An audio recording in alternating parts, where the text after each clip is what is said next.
Hi, I'm Miss Laura, and welcome back to another Fresh Look Friday. Today, I have young adult fiction books, all in the fantasy genre, I want to share with you. I'm going to start with this one, which is an older one, but I really enjoyed it. It's called The Grimm Legacy. I would also say this is really great for middle school readers. Elizabeth is our main character, and she's a library page. For those of you that don't know, a page is kind of like a shelfer, the person that puts all the books away.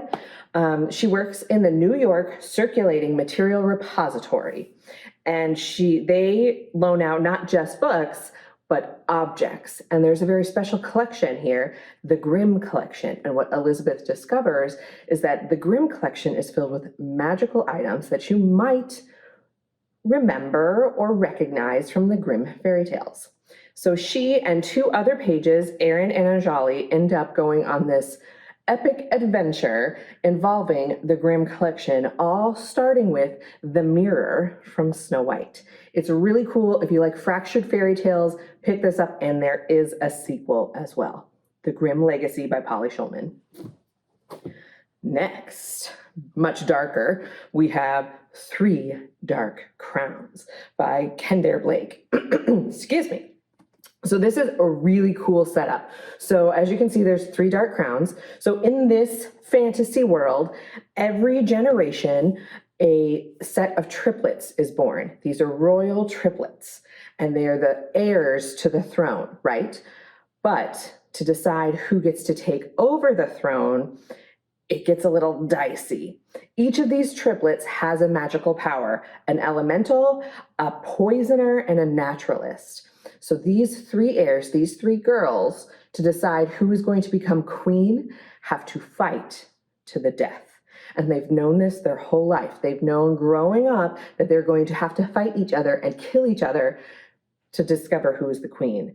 It's fast-paced. There's a lot of cool magic in here that I didn't expect. I especially really liked the poisoner because that was something that I hadn't really read before.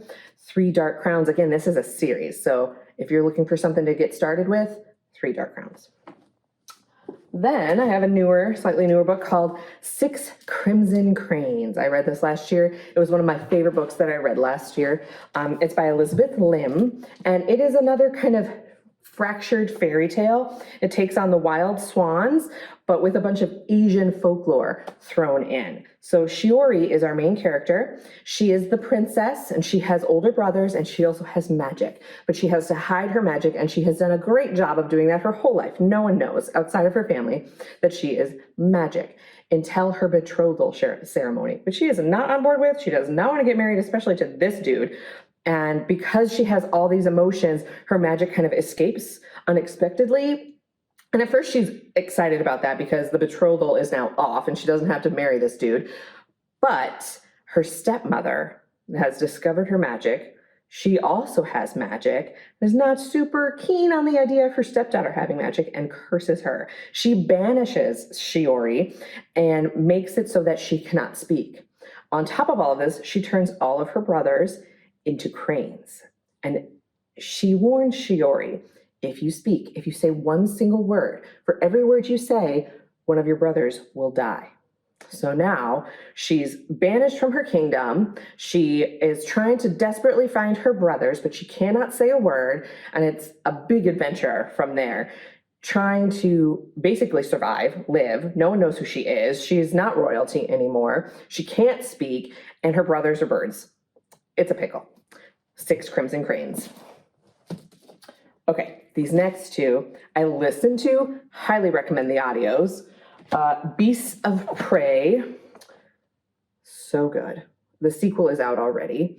Kofi is our main character. She is an indentured servant, and she's a beast keeper. So in this world, there's magical creatures in the zoo, and people are indentured there and have to work there to pay off their debts. And that Kofi has basically lived in this zoo her whole life and has been taking care of these beasts. Then we have Ekon. He's our other main character. Ekon is part of a training program of the Sons of Six, which are like the army in this world, right? Through a series of unfortunate events that Kofi realizes she has some magic, which is also not great and kind of frowned upon in this world, the zoo burns down. Not good, right? And Ekon is supposed to be helping gather all these beasts, gathering all these indentured servants. He finds Kofi and lets her go. Not good, again. Now he is being punished and not going to become a Sons of the Six. Kofi ends up coming back to rescue her mother and gets captured. The two of them now end up teaming up together to go into the great jungle to find and kill or capture this terrible beast that has been killing everyone in the city, called the Shintani. So the two of them are now in this great jungle filled with magical creatures and magical trees, death-eating, like poisonous trees that will eat you. It's an intense situation. Very magical. I liked all the different beasts that were in this, and I really like the relationship between Kofi and Ekon. That like, we hate each other, we like each other, we hate each other, we don't trust each other. Do we love each other? Unsure. It goes back and forth. So if you like that like friends to enemies kind of thing, or enemies to friends, Beast of Prey is for you. And then finally, save my favorite for last. This is dark, dark, dark, dark. All of Us Villains. It is like Harry Potter smushed up with Hunger Games with an even darker twist, right? Okay, so every generation, a blood moon comes. The sky turns red in this world. The world building in this is fantastic. It's so well described. I felt like I was living there. So a blood moon comes for every generation. And there are 7 families, and each of these families has to pick one person to go and fight in the games. That's the Hunger Games part, right? And it's a fight to the death, like Hunger Games.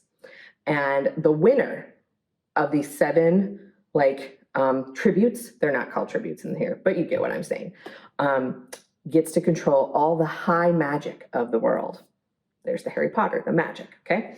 So we have 7 families fighting a tournament to the death to get the power of the high magic, and each of the people that fight is like a teenager or a young adult. And right before all of this happens, someone publishes a tell-all book that describes in detail each of these families and each of their people that could be fighting. And it reveals a whole bunch of secrets. It was very cool. And the cliffhanger on this, I am so mad the way it ended. I cannot wait for the second book, which is supposed to come out this fall. I really need it now. Again, the world building is so cool. You can kind of see on the cover, there's rings on these hands. That's where the magic lives, where they keep their spells and their curses. I really think that's cool. And honestly, they are all villains. Every person, all 7 of them, I did not like them. I was not on board with them because they are ruthless and are out to murder each other.